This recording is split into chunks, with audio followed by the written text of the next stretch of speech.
When you're saying that home prices have gone up because of this lock-in effect, can you give me a little bit more background on what you mean by that?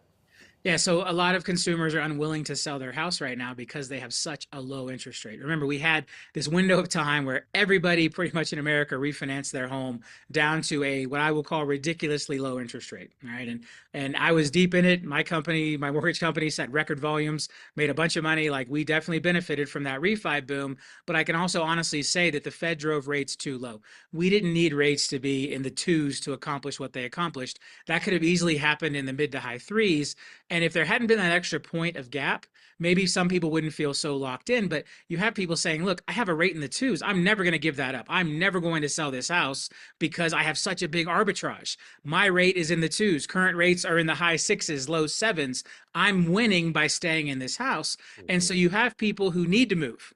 They need to move across town. They need to move into a bigger house. They need to move into a smaller house. Some of them have decided to rent out the old house, which means that's one less inventory home available, but then they're going to go try to buy a new home, which is putting even more pressure on inventory. So we just have this big pressure on inventory in most of the country. We have seen that start to cut loose a little bit. Buyers finally started to pull back on this last interest rate rise. And so we're seeing inventory stack up a little bit. Days on market has increased a little bit. And so again, we're just in this weird situation where less people want to sell because of the lock-in effect. We had good buyer demand for 2 years. It only takes a little bit interest rate drop to get the buyer demand to come back. What we know is it's going to take a much larger interest rate drop in order to get people to unlock and decide to sell their house. Now, the other factor that's at play there is time. The longer someone has that mortgage, the more they pay it down and the more their home goes up in value.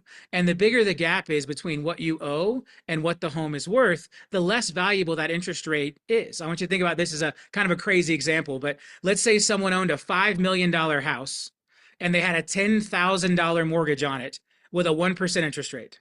Do you think that would be very impactful in their decision making? Right? Is someone going to not sell a multi-million-dollar house because they have a $10,000 mortgage at 1% interest or even 0% interest? The answer is no. Right? And so while that's a very extreme example, what it points out is the larger the gap is between the amount consumers owe and the value of the home, the less impactful that lock-in effect is. And so we have two things happening right now. Consumers are paying down their mortgages, right? Every time you write a mortgage payment, you are reducing that balance. Now, it starts out very little in the early years, but it gets bigger and bigger and bigger as we go. If consumers did a 10-year mortgage or a 15-year mortgage, they're paying those things down pretty quick already if they took it out when the pandemic first hit in 2020. They've already had almost 5 years worth of mortgage payments. If they're on a 10-year mortgage, they've made massive pay downs. And at the same time, their home value keeps going up. So that gap keeps getting wider. And so while it's not as extreme as a $10,000 mortgage on a multi-million-dollar house, there is a point where the lock-in effect doesn't mean as much. Oh, I'm sitting on $1 million in equity and my mortgage is down to 200,000. The low rate isn't that big of a deal anymore. Where it's like, hey, if my mortgage is 600,000 and my house is only worth 700,000, the benefit, the arbitrage of that low rate is greater. So every single month that goes by, home values are continuing to go up and mortgage balances continue to go down. So even without a rate drop, at some point we will get out of this. At some point, inventory will normalize. However, if we saw a significant rate drop, you would see lots of people start to sell their homes.